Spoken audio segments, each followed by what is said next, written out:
everyone, and welcome back to Lavender Cottage Fibre Arts podcast. My name is Pia. My name's Anna. And we're sisters from Naarm or Melbourne in Australia, and this is our 22nd podcast episode, so thanks for joining us today. Before we get started with the video, we'd like to acknowledge that we are recording this video on the lands of the Wurundjeri people of the Kulin Nation and pay our respects to their elders past, present and emerging, as well as any Aboriginal or Torres Strait Islander people who may be watching this video. So I think for today's episode we have a very multi-crafty episode, mainly from Pia. Yes. Pia's been quite multi-crafty. I've been, I think, uni-crafty, or I think all of my stuff today is knitting, but Pia's got... Oh, you just like... some fluff onto you. Sorry, I think you've got sewing, ceramics, knitting... card making and crochet. Okay. So heaps of different... I think that's it. Yeah. So heaps of different crafts from Pia, but just knitting from me. I'll quickly say what I'm wearing. So this is a Ranunculus. I think if you're a knitter, you probably recognise the pattern anyway. So it's a bit of a knitting rite of passage. I think everyone knits a Ranunculus at some point. The pattern is by Midori, Hirose, and I knit it last year, and I used some Polworth yarn from Nomad Farms, which is a they're not just sort of yarn dyers. They also, I think, have like cheese and it's a farm in South Australia. It's their DK weight, and all of their yarns are naturally dyed. So this one was dyed using avocado pits. But I won't say sort of much more about it. I think I will look back through our episodes, and the episode where I had it as an FO, I'll just put a link to that in our description box. So if you're interested to hear more about it, you can check out that episode. But that's what I'm wearing today, and Pia's just wearing a normal t-shirt. Yes, I didn't sew this. So yeah, I think we will jump into our first segment. Yep. Yes. So our first section is called Hot Off the Hooks, and this is where we share recent finished objects. Do you want to go first, Pia? Yeah, I can go first. And I think, these are not all things that you made whilst you were on your trip in Japan, but some of them are, aren't they? Yes, some of them are. So I will mention which ones I made on my Japan trip. But so firstly, I do have a ceramics item. So I think I showed this as a whip in a previous episode, and I just had to get the cord or like the string for stringing these up. So I actually made two of these, but I'll just show one of them, which is a strawberry themed ceramic bell. So it's got like strawberries and the little flowers. I don't know if that will focus a bit better on the painting. Maybe if I cover my face.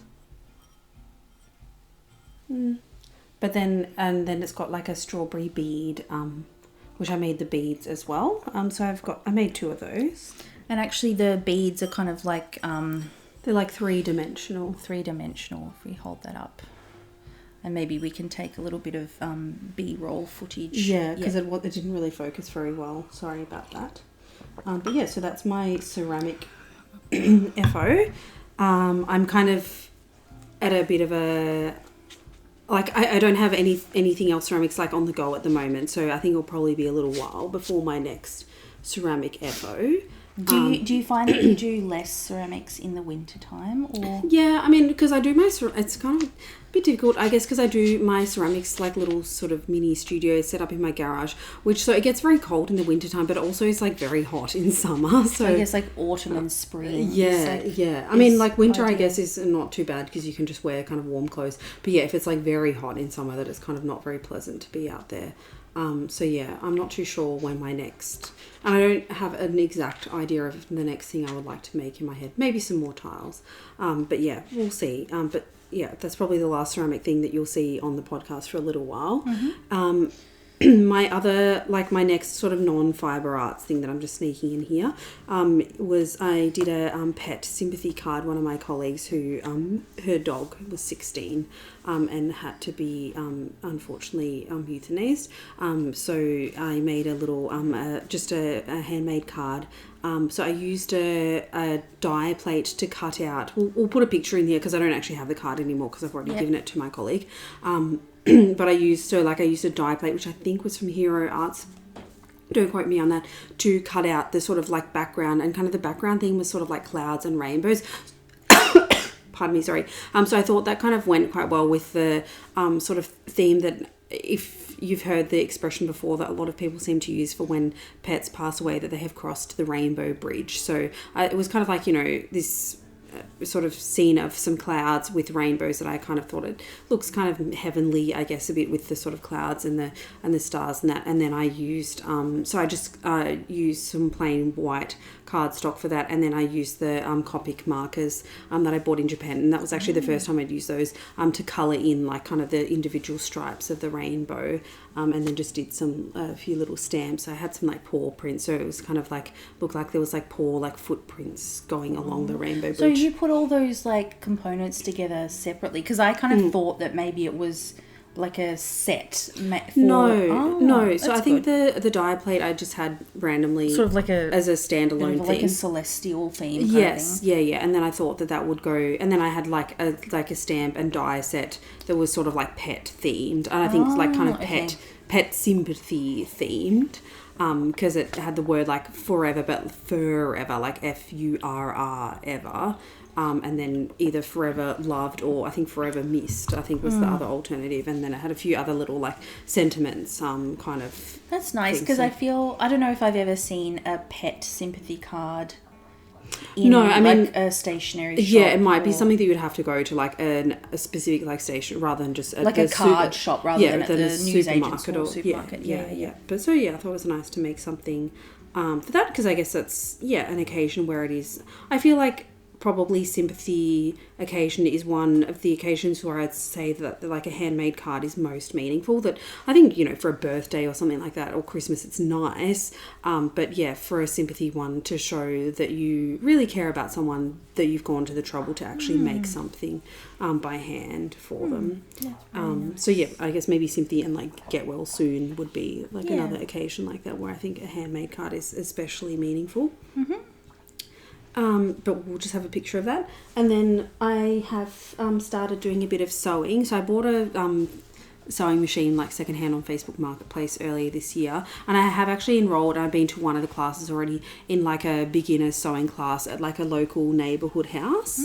But then I've also just been doing a little bit of homework, practice at home, just following some like YouTube tutorials. So the thing that I decided to start out with was just like a basic like kind of tote shopping bag, and so it's got like the fabric. I just used fabric and like folded it over 4 times to make the handles. It's got like a lining as well, and it does have a like a boxed bottom sort of construction. So that it's rather than just being sort of like 2 rectangles sewn together, that it gives it a bit more of a 3-dimensional kind of effect. And so it's got a line, it's fully lined. I haven't done any pockets in these ones. I guess that will probably be kind of the next I guess it depends on what you want. Like if it's to be used as a shopping bag, I guess you don't really need pockets in a shopping bag. No. But if you were going to use it as like a carry-all tote bag, like a tote bag, maybe more helpful to have pockets. Yeah. And this is another one that I made. So it has this looks quite red on camera, but I think in real life the main color of the fabric is actually more pink. So that's why I went with like this kind of hot pink gingham for the lining, and that is just... I really like gingham for linings for things. Like, I feel like it's just a little step up from just something plain. So, and it still goes well, I think. Yeah, like and I suppose like gingham fabric is available in a lot of different colours. Yes. So you can kind of just like pick one colour from the print, and then find a gingham in something that matches. But it doesn't sort of overwhelm the other print or compete with it. But it's just a little bit, I don't know, a bit of extra zest from just like a plain coloured lining. Yeah. And so I mostly followed a YouTube tutorial from, I think it was called Learn Sew Create is the channel. But I think I just sort of like typed into YouTube like sewing tutorial fabric tote bag something like that. And there's like tons of tutorials. They did give like specific measurements to make the size that they were making, but I guess because you're essentially just what you're making is kind of like a rectangle, that it is sort of like scalable, and that you could choose, like if you were making like maybe, I don't know, like a book bag that is maybe like taller than it is wide, you obviously would have different dimensions than, or if you wanted like to these type use of it bags. to like carry a laptop or whatever, you would obviously want to make sure that your laptop is going to... that it was so you can kind of, I guess, change the dimensions according to the size of bag you want, and I guess also like the fabric that you're using as well. If you had a particular piece of fabric that you wanted to use, base it off that. So yeah, I found that was pretty easy to follow. I really admire you like getting into sewing so quickly, like because I feel like, I mean, I'm definitely guilty of this. Like I think a lot of people who do a lot of crafts, you kind of like, I guess, have a bit of sometimes it's maybe a bit sort of fantastical, your idea that you will like do this new, like for example, I bought a weaving loom and I still haven't used it. But if you had sort of dreams that you'd be like weaving all your own clothes, or like, well, not my own clothes, but like fabric to make your own clothes, or like but, I mean, I think in my head I was thinking, you know, like if I get into sewing, I can basically start like sewing most of my own clothes, which I mean, I think that's like a fairly aspirational goal, but I do hate clothes shopping, so it would be nice. But I guess it's something that you know, you're not going to replace your entire wardrobe in a few months, but over many, like several years. Yes. Yeah, that you can build up a little me-made wardrobe. But yeah, so at the moment, obviously, like for those bags, I've just been using woven fabric, so I think I would like to just do a bit more practice with woven fabrics before I attempted to do anything with like knit kind of stretch fabrics. And that's maybe something that I would even look into, like going to a specific class or like a workshop or something like that, because I mean, there's still a few more weeks to go of this beginner sewing class that I've enrolled in, but I assume that we probably won't get to using like stretch fabrics. I think it'll probably stay fairly sort of beginner. We've just got a little visitor who might be joining us. The noise that you heard before was Juliet doing, we call it jazz paws, but it's, and she does a little tap dance where dogs kind of shake their head and shake and do a little tap dance. Do a bit of a shake. Cool. So yeah, that's my non like knitting FO, sorry. And then the other FOs I have is all knitting. So firstly, I did show this as a whip in a previous episode, and this is the Heart on Fire tank. So that was, oops, I suppose we're probably going to have to put a photo, because this being black, I don't think you can really see the detail very well. Like the lace, But it's basically just sort of like a kind of cami style tank top with sort of like eyelets on the body, and then down the front section there's like a lace detail with some seed stitch. I really like it. I think I want to make one now that you've, Yeah, and I think it was pretty easy. So this I knit in Fiddlesticks Cedar, which is a bamboo cotton blend, and I think the colourway was actually just called black, which is fairly self-explanatory. So yeah, we'll put a photo of that one. Hi, Julie. Hi. You want to try on the top? So I think, did I say... Oh, Juliet, oh my gosh. Okay, pause. Juliet, are you right there? I think you might be hurting, Mum. Are you right? Where are you trying to go? What are you trying to do? I'm taking over your podcast.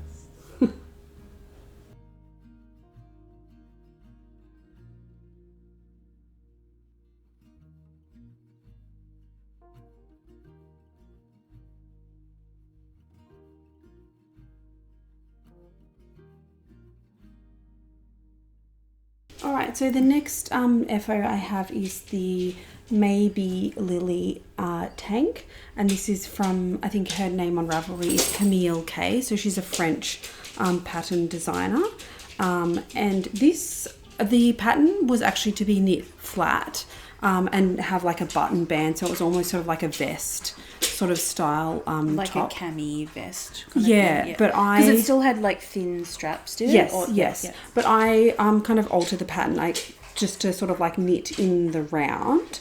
So I knit in the round. The other things I changed, I did some ribbing at the bottom. I think on the original pattern it was like an I cord.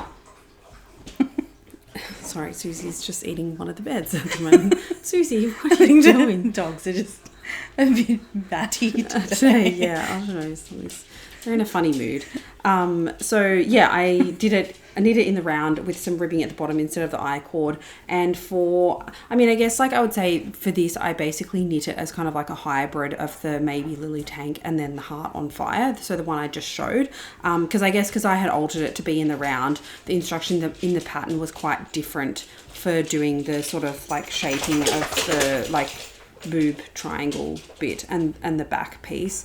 So I kind of was like, well, I know that the Heart on Fire, like I was able to follow the instructions. I kind of like the look of the neckline and it like fit and it fit me well yeah. and stuff like that. So I decided to basically just kind of from there follow the Heart on Fire. So I guess I mainly use the Maybe Lily Tank for like the lace pattern to get the pattern with those little bobbles, which is a Noop stitch from Estonian Lace Knitting is the name for that.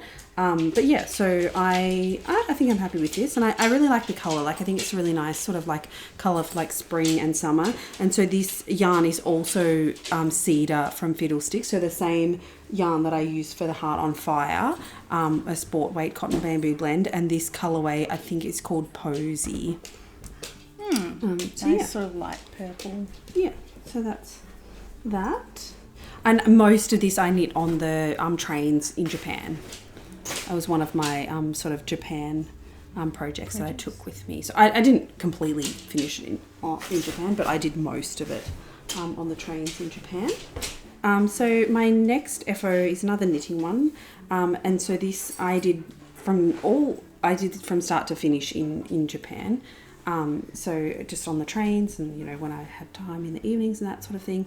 So this pattern is called the Boho Cami, and the name of the design on Ravelry is Life is Cozy. Susie is just being very weird. She's like rearranging the beds, like trying to stack two beds on top of each other. So this is just sort of like a fairly simple cami with a little like I-cord with like a tassel detail at the front that I thought was quite cute, and then it's got like a double I-cord strap. The yarn I use is from Jody Long, and the name is Flora, which I think is 100% cotton, and it's just got like this kind of sort of mild kind of effect with, it's sort of mostly pink and a bit of like orange and green. And so is this a single strand, or did you hold no it's a single strand. It's a sport weight. Yeah.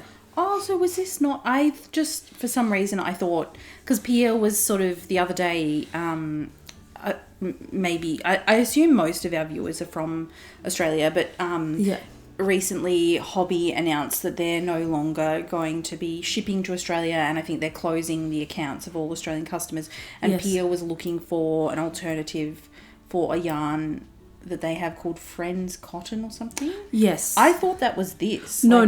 This is not from Hobby. Okay. Yeah. So, and I can't remember. I think... Wouldn't this be a good alternative then? Or yeah, it's but not like quite the look that you're after. No, but like I think there's not that many colorways available in this. Oh, okay. And this was kind of the main colorway that I liked in this. Okay. And where did you buy that yarn? I bought it online. I can't remember the store, but it was just like an online sort of like yarn, small business yarn store in Australia. Oh, but locally, yeah.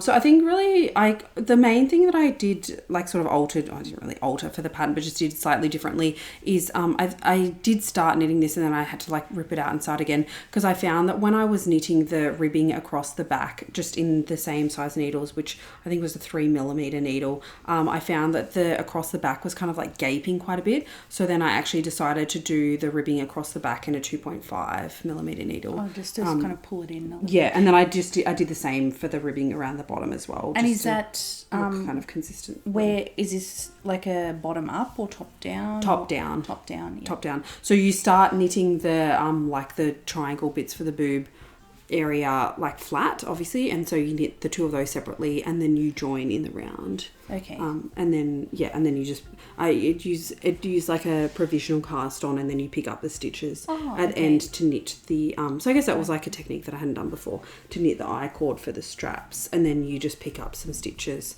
at the front to knit the I-cord to then attach the tassels onto. So that was kind of fun, and I just think it's it's a fairly sort of plain top, I guess. So just having the tassels is like a bit of an extra kind of interest or detail to add to it. The one thing that I might actually do is for the like bow bit, I might just like kind of sew that close so it doesn't come undone.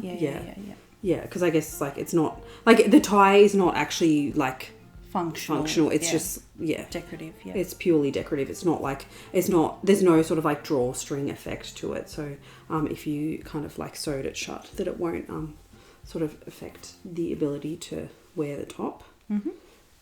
So that's that, and then I think I have one more, which is you've been on a bit of like a tank top.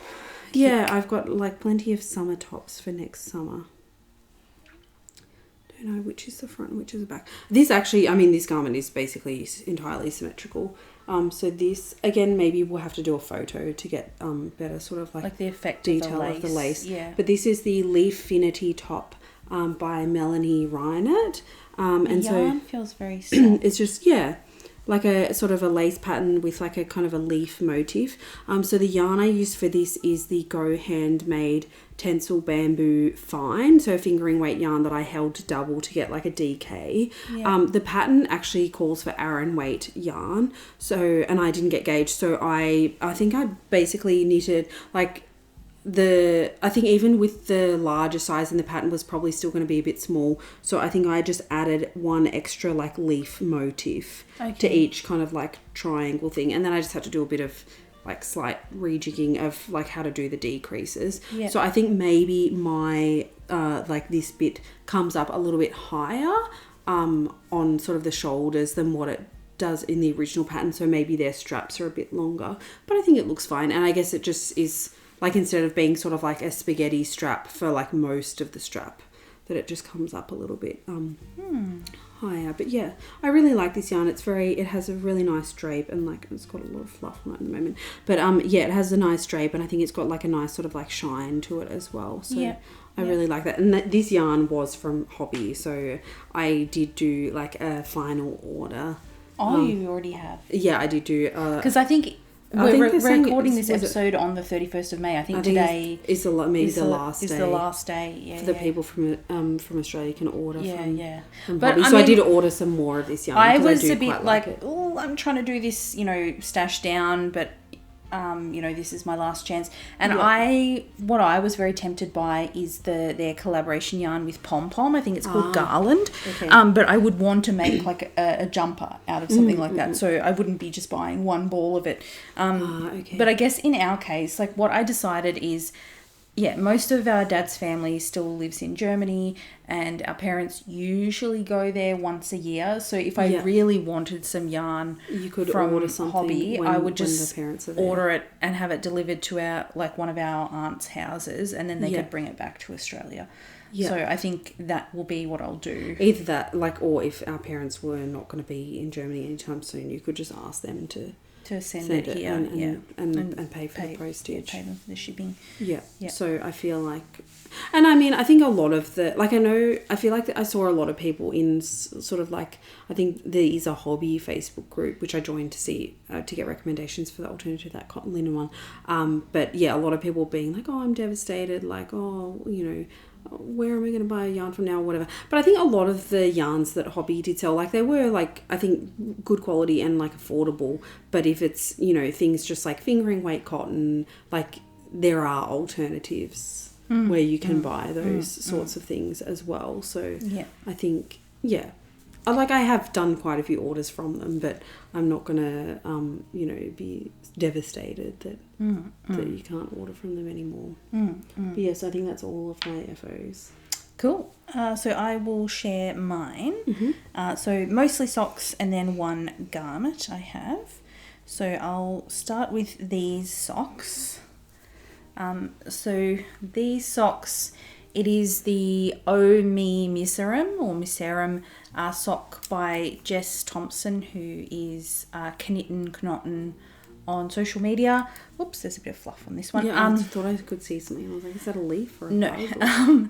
So this pattern uses a smocking stitch. So you basically, it's like a 2x2 rib, and then at certain intervals, you kind of like insert your needle between some stitches, like 6 stitches along, wrap the yarn around the needle and pull it out and put that back onto the needle, and then knit that wrap together with the first stitch. So the yarn kind of comes from the back of the fabric around the front and then goes back around.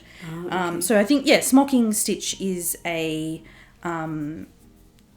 it's not a super uncommon technique, and you can actually also do it post hoc. Like some people would just knit the whole thing in 2x2 rib and then sort of use a darning needle to add the smocking stitches afterwards.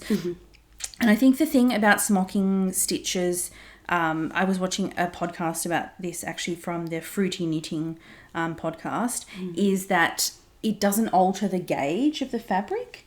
So, you can, if you've knitted like a 2x2 rib cardigan or whatever and you just want to jazz it up, you can add... If you're just like, this looks a bit boring, I just want to do something. Yeah, you could add some smocking stitches at any time, and it won't alter the gauge, so it won't alter the size. So if you've been watching our podcast for a long time, you will have seen these before.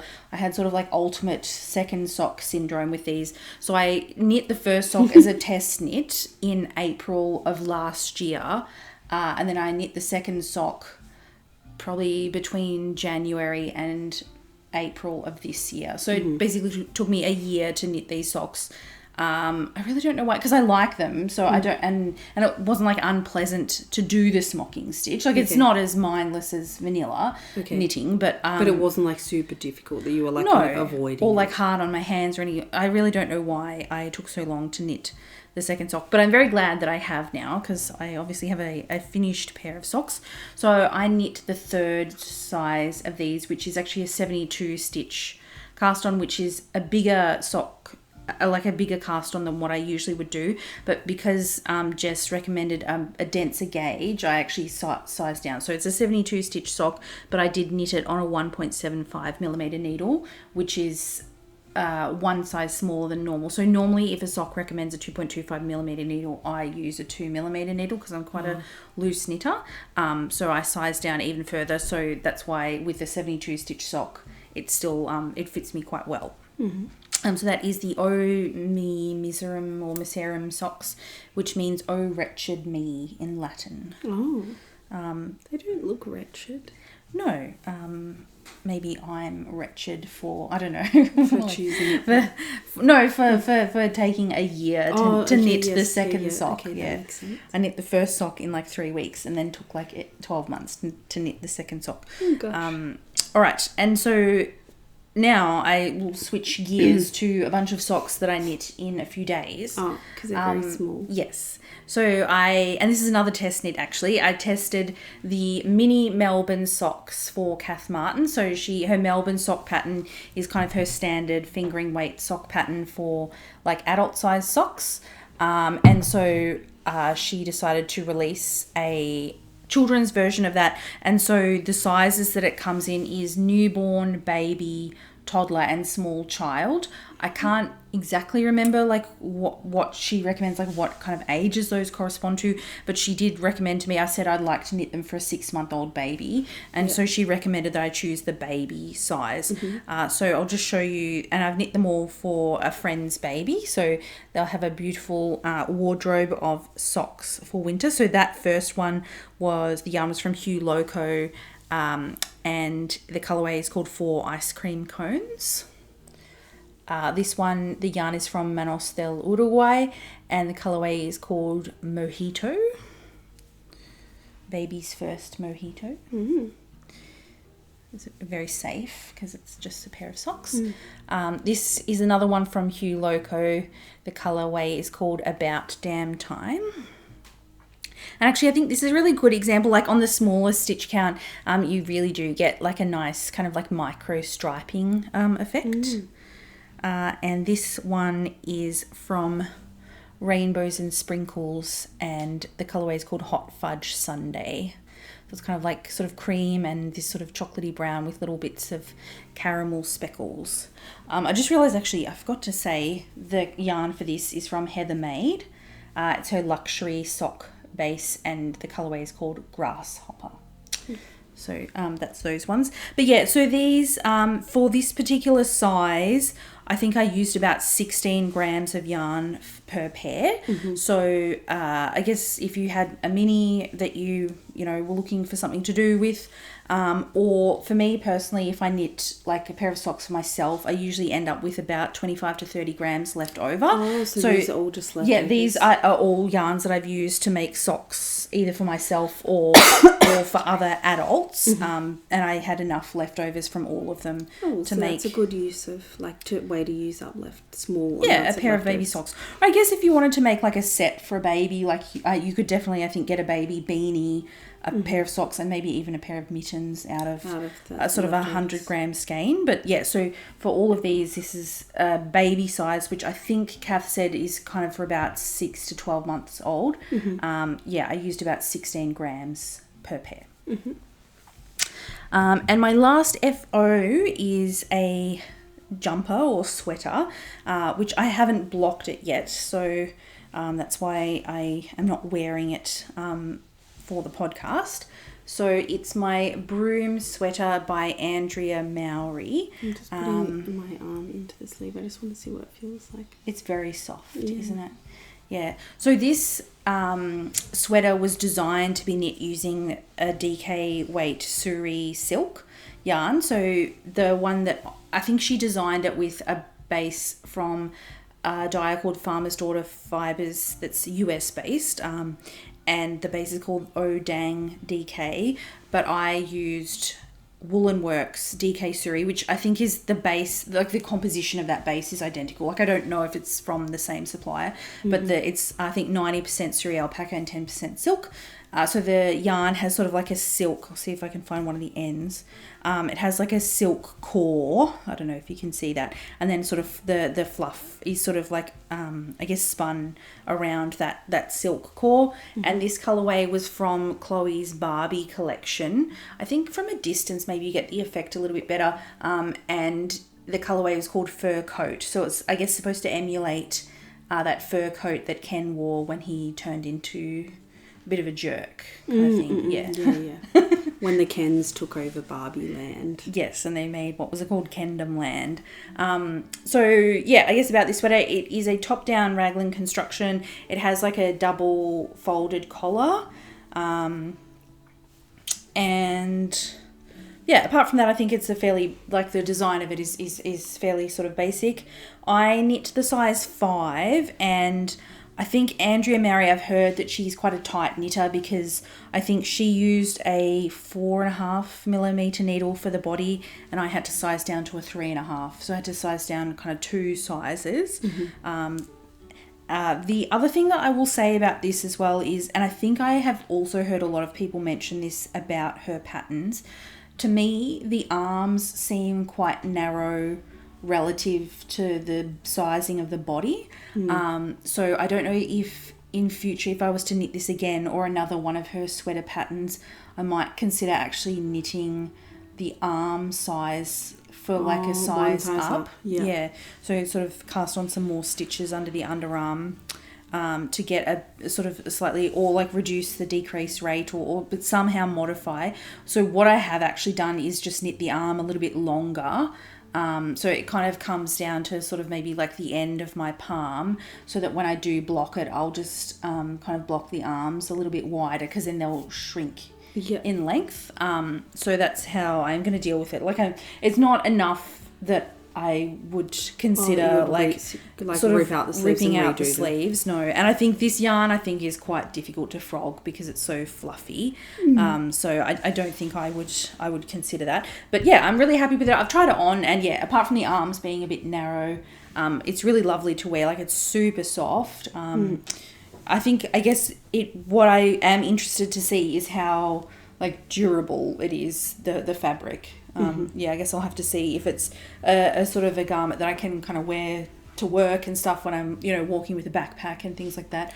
Or if it's one really just to wear, I don't know, out for dinner and, stuff like that. And I guess the only other thing I'll say with this, I did do helical knitting for this because I think some of my skeins had a little bit more of those kind of charcoal bits than others. So I just kind of wanted to to make sure it was fairly evenly. But it is super soft, don't you reckon? I agree. Yes, it's very nice. Yes, so I think that is all of my FOs.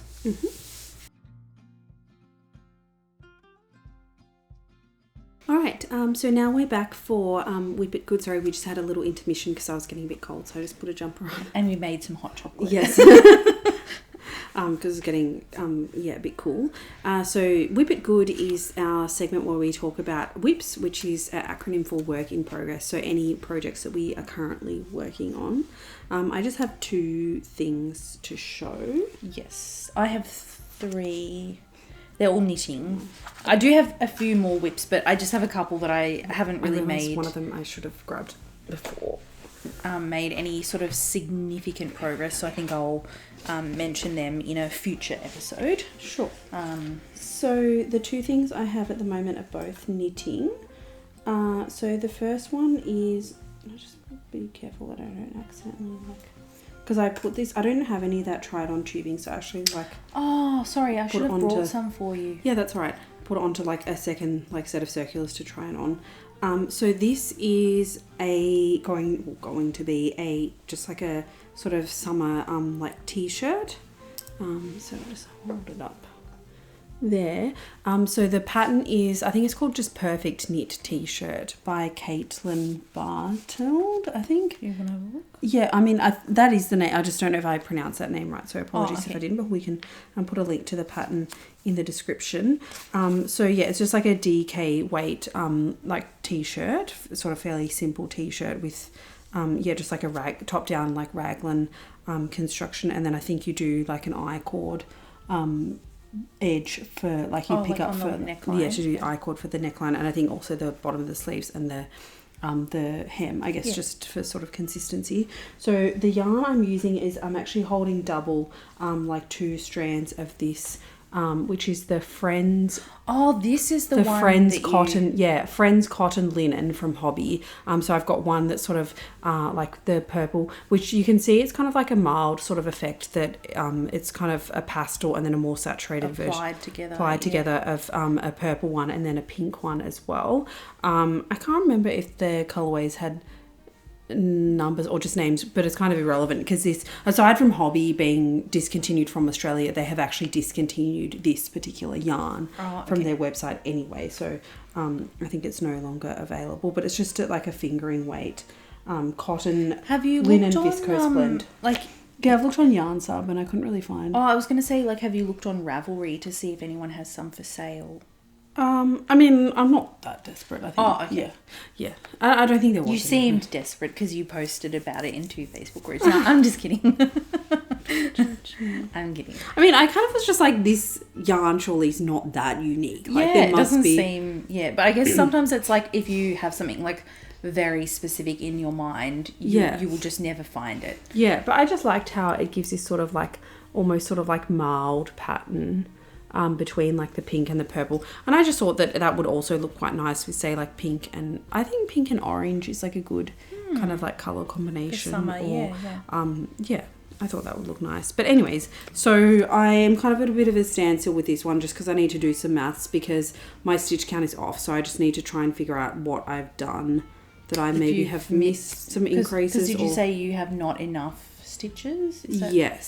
So maybe you've missed an increase round somewhere. Yeah, either that or I just maybe didn't cast on enough at the start. I don't know what I've done wrong. So I'm going to try and do some maths to figure out what I've done wrong before I keep going. But yeah, because I've kind of almost finished the raglan increases.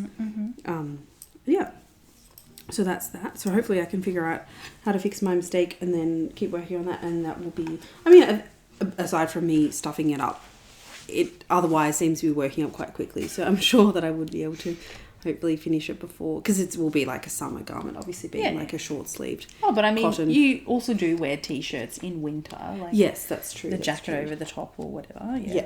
So that's that one. And then the other whip that I have, which is actually almost an FO, is this baby blanket. So I'll just hold it up.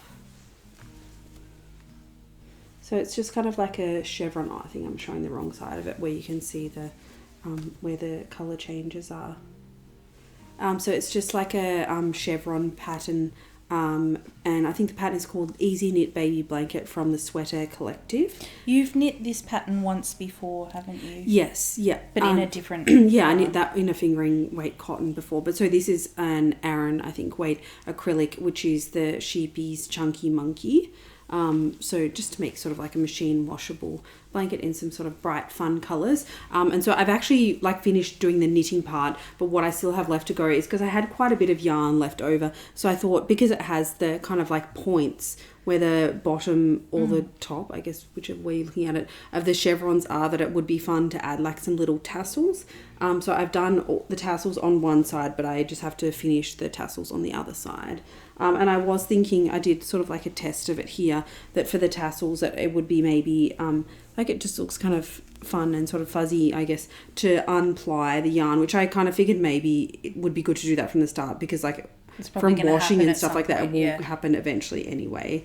So yeah. So it's kind of almost like a tassel pom-pom hybrid. Yeah, I guess so. I guess so. Just to have something sort of like fun on the end. So yeah, that's almost finished. I just have to, so maybe I should actually try and finish that tonight because I think that's the kind of thing that if I just sat down and did it, it would probably take me like half an hour kind of thing just to finish cutting all the like lengths of yarn to make the little tassels. So yeah, that's my current whips. So almost finished one and one that's kind of just at the start. So I have 3 whips to talk about. They're all knitting, and I think the order that I will talk about them in is the closest to being done to the furthest away to being finished. Okay. Because this first one is literally, again, I think like Pia, I could finish this tonight. Okay. Because I'm knitting the second cuff and then it's done. So this is my Sandro Pullover. And I did share, I think I talked a little bit about this in our previous episode, that I wanted to block it mid-project to see how much longer I needed to knit on the sleeves and the body. Because I had finished the sleeves up to the end of the decreasing. And the body was still a bit cropped, but yeah, I just wanted to see with blocking how much bigger it would get. So basically, but once I finished blocking it, the sleeves were ready for the ribbing straight away. Oh, okay. So I was lucky that you actually did that. Yes, and I think for the body, I think maybe I added another 3 or 4 centimeters on the body in the sort of cable pattern before I started the ribbing. And so on the second cuff, I think on this side I did 15 rounds of ribbing for the cuff, and on this side I think I'm up to round 1, 2, 3, 4. Yeah, I'm up to round 6. So I've got sort of 10 rounds of ribbing to go, and then the bind off. I've done a tubular, like a sewn bind off for all of them. I think it is a bit tedious to do, but it does look quite nice for the 1x1 ribbing. It gives quite a nice edge, and it is quite stretchy as well. So yes, this is the Sandro Pullover. The designer is Flaminia Chini, I think, or Chini, Chini. She's Italian. She's only like 20, and she's a full-time student. Like, she's an engineering student. Oh, wow. I guess maybe someone who's an engineer would be good at like sort of knitting patterns, because it's very like the technical sort of side of it, and the mathematics kind of and thing. I did start this as a test knit, but I didn't finish the test by the deadline, unfortunately, because I was a little bit unwell. But she was very sort of nice about that. I knit the size 5, and the yarn I'm using is Bendigo Woolen Mills Woodlands Tweed. No, I think it's just called Woodlands, which is a DK weight yarn that has these sort of like colourful neps. I'll hold it a bit closer so you can see. This one has been discontinued, but actually one of their sort of limited edition yarns for this year, I think it's called Rustic Tweedy, and it's a different composition. So I think that one doesn't have any mohair or bamboo. This is like a wool, mohair, bamboo blend. So the one that the Rustic Tweedy that they have this year is just a wool with the colourful neps, but it's the same colour. It looks the same. So maybe the fibre would behave slightly differently, but you could get something that looked fairly similar. And yeah, I have quite enjoyed this pattern, and I think the fit, like, it's quite a flattering fit. It has something called a European shoulder construction, which I haven't done before. So you start knitting on the back and you do some short row shaping, and then you pick up for the front panels, but then there's also some short row shaping on the sleeve cap before you go into the arm. So I'm not too sure like what of all those things makes it a European. It kind of has a similar fit to a drop shoulder, but I think maybe I think I haven't knit enough garments to sort of be able to work this out, but I think maybe with a drop shoulder you don't have the short row shaping at the top of the sleeves. But yeah, I quite like it. And like, even though it is an all over cable sweater, you're only cabling every 14 rounds, so in between the cabling it's kind of an almost vanilla knit, because you have these sort of it's sort of a knit 6 purl 1 kind of pattern, so it's sort of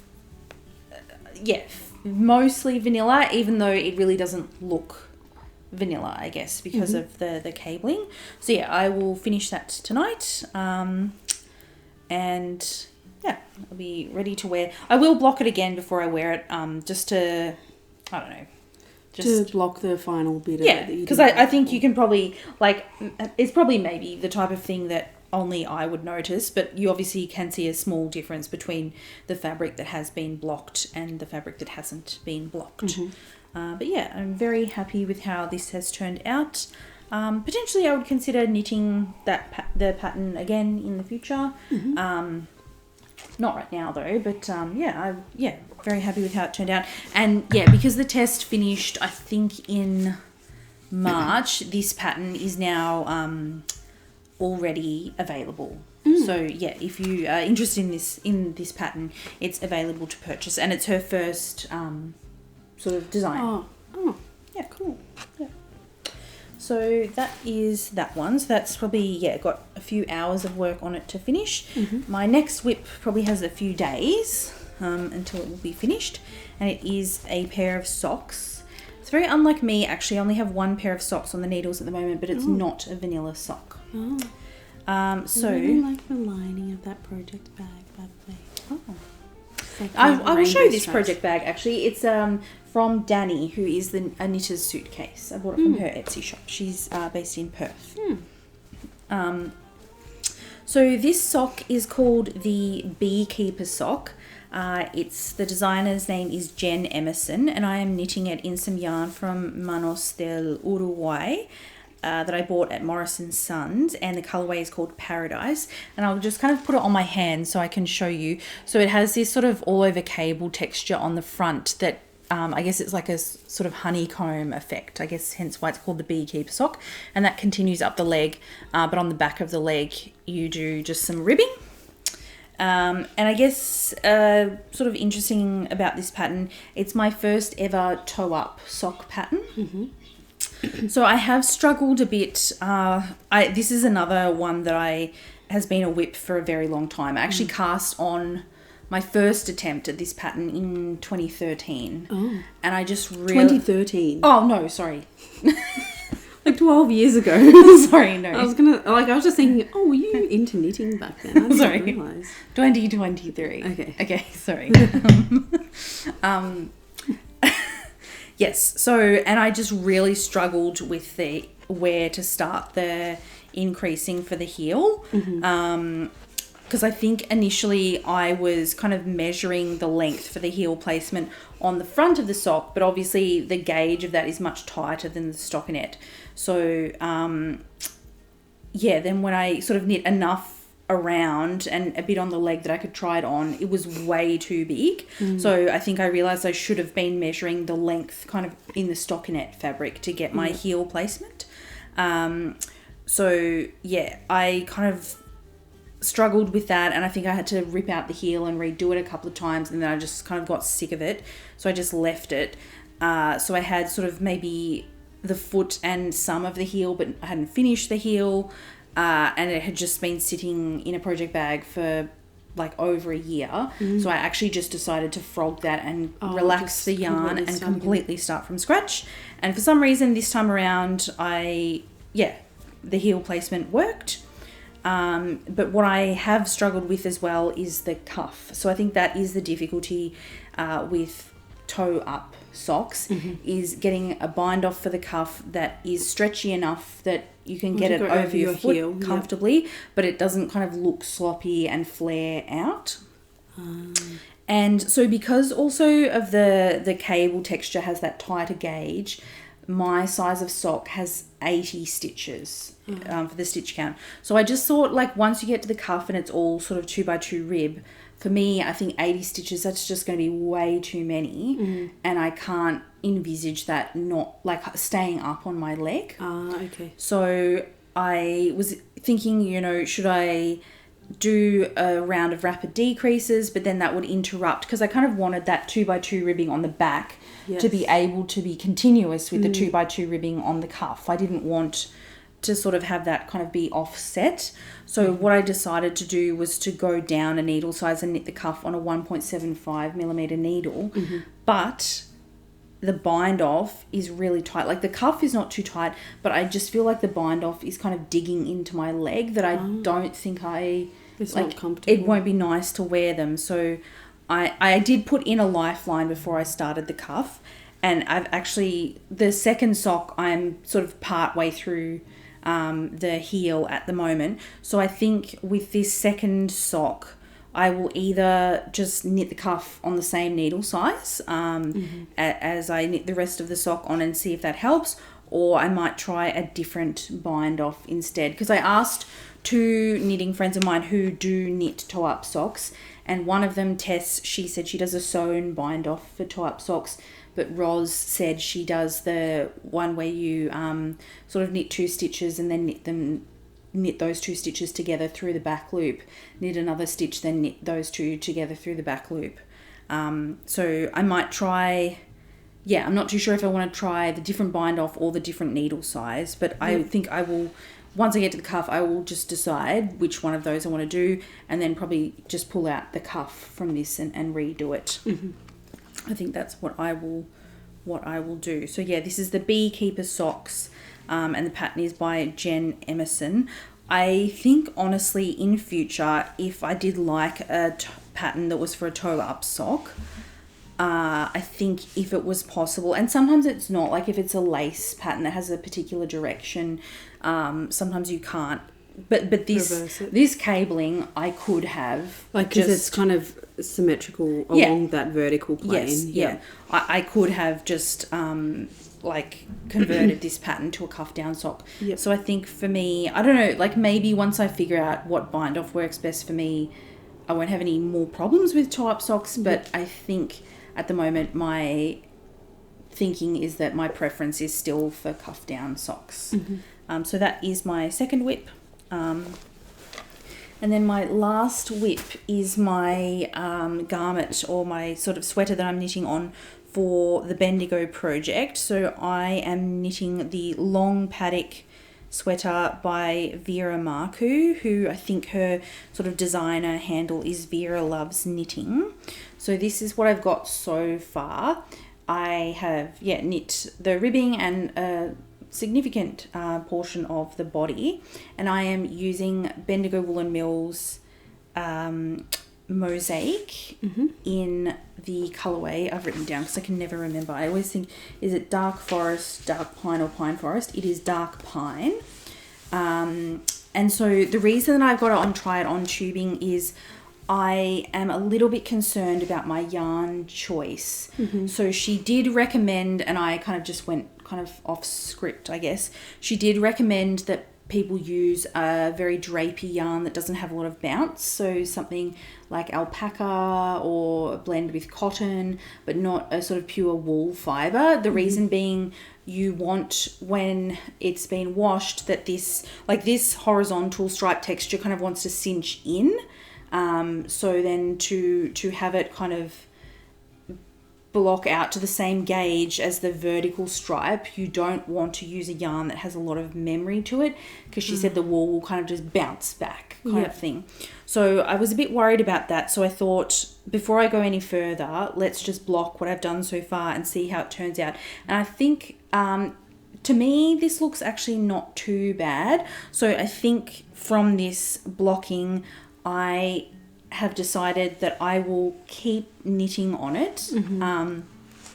But I think I will finish knitting the body, so I've essentially got a vest, and then block that before I start the sleeves to make my final choice. Yeah. Like I would still, I think it would still be better to frog the whole body of a jumper than an entire jumper kind of thing. And I think it's kind of hard to tell, like I guess I want it to be sort of hanging on my shoulders before I really know, like is it going to have a bit of a slant to, like is the hem going to be sort of slanted because half of it is, you know, cinching in a bit and the other half, I think it's a bit hard to tell when it's in this form, but it definitely has improved dramatically from pre-blocking. So at this stage I am cautiously optimistic that it will be okay.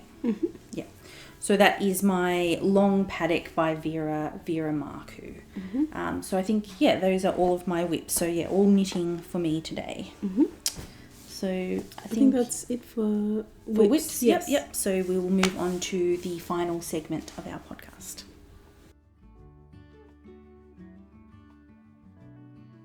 So now it's time for dream weaving, where we share our plans or dreams that we want to weave, whether it's actual weaving or other fibre arts. What do you have for dream weaving? So I know I've been saying for the longest time that I want to learn to crochet, but now I have actually started doing a bit of practicing of crochet. So I had left over from the Maybe Lily tank that I showed earlier, one ball of this cotton bamboo yarn, and so I was like, I can't really do very much with that, so why don't I just use it to practice some crochet. And oops, I think I just pulled a stitch out there, but that's okay, because that's the good thing about crochet, you only have one live stitch at a time. Yes, but so this was just it's literally just like a swatch that I've just been like practicing doing some single crochet and double crochet, because I thought with this ball of yarn, maybe because it's cotton bamboo, like it's quite sort of soft and absorbent, maybe a good like first project to make with this would be just like a face cloth or like a little hand towel or something. Basically just make like a square until I run out of yarn. That's I guess if you want to practice, like if you've got a bit left over, even then, if you wanted to practice like crocheting in the round, there's lots of like free patterns for like little scrubbies, those little sort of makeup remover pads kind of thing. So I will keep working on that. You made most of this, like we had our knitting group at our local library a couple of weeks ago. I think I did most of this in like one afternoon. Kind of thing. So you've actually and like there's I think my single crochet stitches are very even. The double crochet I think I need to work on a little bit more, just getting like the tension right. Like I think the double crochet are not quite as even as the single crochet, but I think this is pretty good for like a more or less first attempt at crochet. Like you've really only done, you know, a little bit of chain stitch and stuff before that, haven't you? Yeah, so that was that. Yeah, I'm very, very impressed, very proud. Not that I taught you, like, were you mainly just using YouTube videos or? Yes, and I can't remember the name of the channel, but it was a channel that did have left-handed, because I'm left-handed, so I guess that's something that can sometimes be a bit of a challenge for, I suppose, not so much knitting because like you hold the needles in both hands, but for crochet to find a tutorial that's specifically for left-handed people sometimes. Well, there is left-handed knitting, which is literally where you knit in the opposite direction.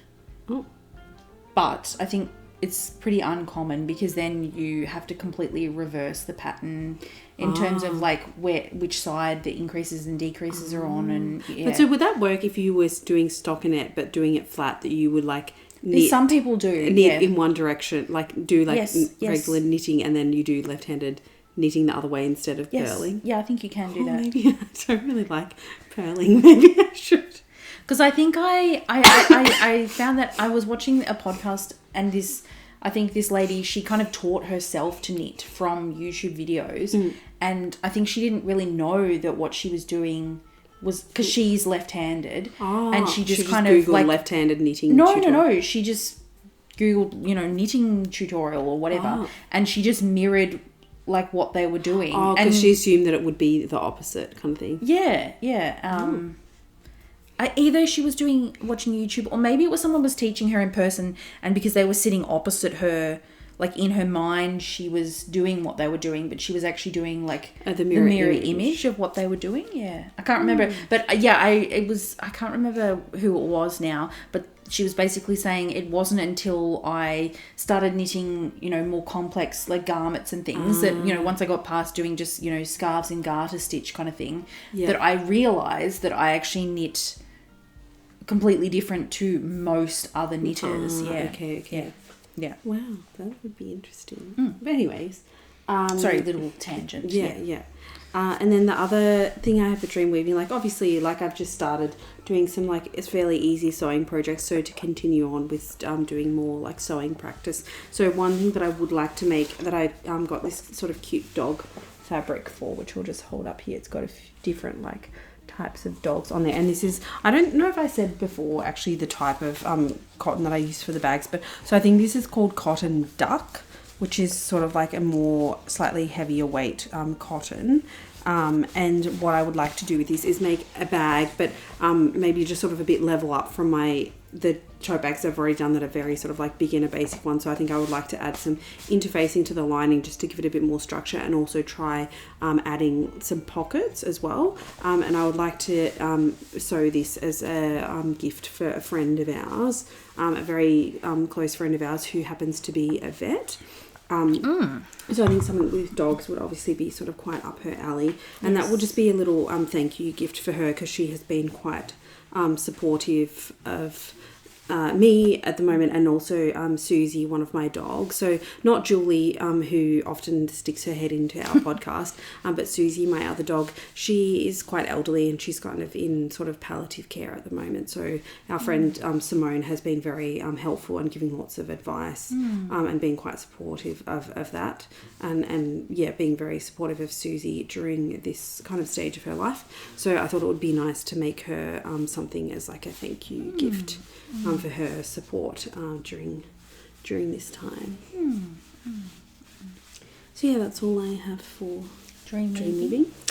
My dream weaving is a bit brief as well, because I'm sort of trying to, I think I counted up before, I just have like a little spreadsheet where I have like basically I just make a note of what the name of the project was, the yarn I used, the date I started, the date I finished. So I can count, I guess, how many projects. And I currently have 15 whips. Most of them I'm not actively working on. Like a lot of them I probably haven't worked on for months, but I would like to. And they're sort of in various stages of, you know, some of them are, to be honest, probably almost finished, and others are, you know, barely started. So I am kind of trying to reduce that. So I think Pia was actually suggesting to me, and I think this probably is a good idea, that my current thing of, you know, I have to use up 200 grams of yarn to buy 100 grams of yarn, that maybe I could also say I have to finish 2 whips before I cast on something new. Kind of to... If you have like a 2...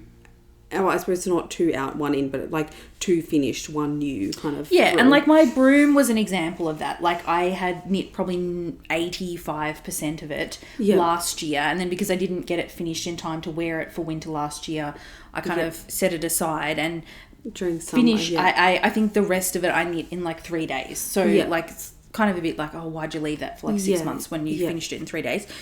So I do want to work down the number of whips that I have. Yes, so I guess if you have some sort of like low-hanging fruit that will only take like, you know, you could finish it in a weekend kind of thing, but that would be easy to kind of knock off. And I guess some of my bigger projects just start a bit more to sort of chip away at them.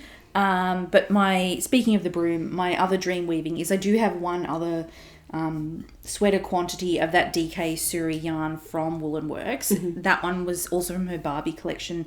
The colourway was called Horses, so it's like a really nice sort of chocolate brown, another kind of neutral. I think some of those fluffy yarns, like I don't know, I think it's just nice to have like a fluffy neutral coloured jumper. Like it's just something super cozy kind of thing. So I could obviously just knit another broom, but the other 2 patterns that I was thinking about, the Nebula is another pattern that Andrea Mary designed, again for that specific base of yarn.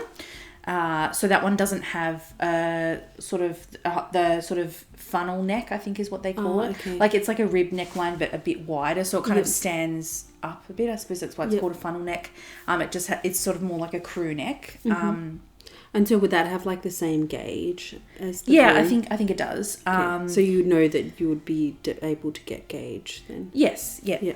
And the other pattern that I was thinking about was, I think someone in my knitting group of friends has knit the Cloud blouse by Petite Knit with that DK Suri yarn, and they said that it turned out quite well. I think like she calls it a blouse. I mean, obviously in Europe, you know, probably on a crisp spring day, it would be this, a blouse. you know, this would be like a light layer or whatever. Yep. But like in Australia, I think it's more like a jumper or sweater. Winter, yeah. So I wouldn't really call it a blouse. I think for me it would be more of a sweater. And so maybe then I would pick a slightly different size, like a bigger size, so that I could get another layer underneath. But yeah, so the Cloud blouse by Petite Knit was the other one I was thinking of. And because I think that one she designed, I think is either 2 strands of fingering or a fingering and a mohair, but basically a DK weight. So I think it could potentially work well for that. So haven't really sort of got my heart set on either of those. And I think they're kind of similar. Like the Cloud blouse also is sort of like just a crew neck, like a fairly basic structure with a crew neck. So yeah, either of those are kind of what I'm thinking about, but I do want to finish, obviously I'll finish the Sandro Pullover before I start that, but I maybe would like to try and finish the long Paddic, or at least get up to the stage of finishing the body so I can block it before I cast on a new garment. Yeah. Okay. So I think that's basically my dream weaving. And some actual weaving, actually.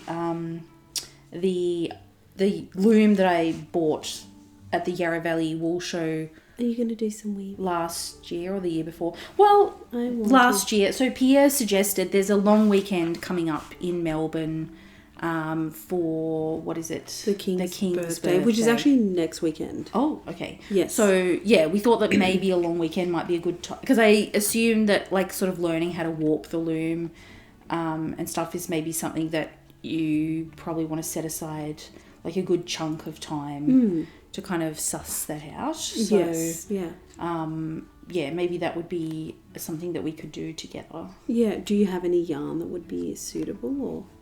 I think you can use whatever you like. Yeah. As long as it fits through the reeds, like. Yes. Yeah. Okay. Yeah. So that sounds fun. I'm looking forward to that. So I mean, maybe we could start with just some, like, I think I do actually even have like a giant ball of just like acrylic yarn. Oh, just to sort of practice their technique. At least to like practice like warping the loom, I think. I feel like that's probably going to be the thing that is the most sort of critical to get it right. Yes, to get like even kind of tension on all the threads. Yeah, that maybe we could practice with that and then move on to more complicated. But I think it will just be I think it's just that hurdle of getting started. Yes. And then I think like once I am up and running with using that loom, I just think it will be such a cool way to use up like small scraps. Like, because you can just, any length of yarn, just put it in the, you know, and beat it in, like a bit like the Sowry philosophy of just a bit freestyle. And I think because that loom, it kind of like folds up quite small and has like a carry bag. So I suppose that would be the kind of thing that, like, I suppose you need a fair amount of space to warp the loom. And to actually actively weave on it, but if it's not in use, that you can kind of fold it up. That's kind of why I chose. So it's from Ashford. It's their knitter's loom, which I don't know why it's called the knitter's loom, and their other sort of, I guess, because it's a rigid head loom. Yes, but as far as I can tell, the only difference between that and the one that they actually call the rigid heddle loom is that it folds. The knitter's loom, you can fold it up. So what that has to do with knitting? Yeah, I have no idea. Is it just that if you're a knitter, you're not exclusively a weaver, so you want to be able to pack away your loom for when you want to do some knitting? I don't know. Yeah, I couldn't figure it out. I'm sure. Because they also have like a smaller rigid heddle loom, the sample it loom. I think you've been looking into this. Yeah. But so I think the sample it loom comes in like smaller widths. So I think you would probably mainly just use that for making scarves. Yes, and I imagine that's called sample it to sort of sample weaving, but also that you can make samples. Yes. You can make sort of like smaller things. But I mean, I think like do you know what the width of the loom that you got is? 50 centimetres. Yeah, but I suppose because you don't have to like put the warp across the whole width that you can weave narrower, but like I guess 50 centimeters is the maximum. Yeah. But I think Heather from the Sowery studio that we go to sometimes was sort of telling us that you don't want to like, because then I guess if you're like, oh well, if you're limited in terms of the maximum, let's just get the biggest one they have. Possible, but she said if you're weaving on a really wide loom, but you're weaving actually quite a narrow piece, the beating can become quite uneven. So she said she wouldn't, like if she wanted to weave, I don't know, a 40 centimetre wide piece of cloth, she wouldn't weave that on a 1 metre loom. Yes. Because it can be, then the weft can be quite uneven in how you beat it. Because you have to make sure then that when you beat it, it's 100% kind of flat and you're not kind of putting more pressure on one side than the other. Otherwise, you're going to kind of weave sort of like a triangle eventually. So, yeah, that's a bit of a dream weaving to do some actual weaving as well. I think that's basically it. So, yeah, thank you, particularly if you made it to the end. Thank you very much for joining us today. We do hope that you enjoyed all of the different crafts that we have to share today. And, yeah, if you have any suggestions for us, so I'm particularly looking for tips on the cuff and bind off for a toe-up sock. You're looking for substitutes for the hobby, what's it called? Friends cotton linen. So I'll just hold it up again. I'll just hold it up again. Like if you've seen a yarn that's similar, because I just feel like there must be another yarn that's kind of similar to this. Is that going to focus? But yeah, there must be something else out there like that. Or even if you just know like what is the like technical term for like what a yarn that looks like this is called, because I think that's the thing as well. I feel like I'm having trouble even searching for it because I don't know like what this it's kind of like I guess that barber poling. Kind of. Yeah, or like candy cane kind of. But is that if I just search candy cane yarn, will anything come up? So yeah, if you've seen something like that similar in sort of like a cotton or cotton blend. And I think barber poling, people usually use that more to refer to like hand spun yarn. Yeah. Okay. Yeah. So always we welcome any comments or suggestions, or it's nice to hear from I think we have a couple of sort of fairly regular viewers that seem to comment quite frequently, and it's nice to read like what projects you've been working on. Or just how you're going as well. Thank you very much for joining us on our channel. We do this type of episode, a knit and chat, which is where we kind of just talk about something. Our most recent one was... But generally craft related. Yeah. So our most recent one was Pia was talking about her trip to Japan and all the craft related stuff she did in Japan. And then we also do I've been making a monthly, I call them crafty moments vlog, where I just kind of piece together different crafty moments that I've had throughout the month. And Pia actually said to me that she would like to contribute some crafty moments to my vlog. So I guess there'll now be vlogs of both of our I like adventures. Doing crafty moments. I'm just not very good at recording them, but I mean, neither am I. Like sometimes you just forget. I guess like if you're just kind of absorbed in what you're doing, like doesn't really cross your mind. Those are the types of videos that we make. So if you're interested to see those and you aren't a subscriber to our channel, we would be delighted to have you as a subscriber on our channel. And if you did like the video, giving it a thumbs up is just a free way to support our channel and help share the video with other people who might be interested in seeing it. I think that's basically it for today's episode. So as always, until our next video, we will wish you happy stitching. Happy stitching. Bye.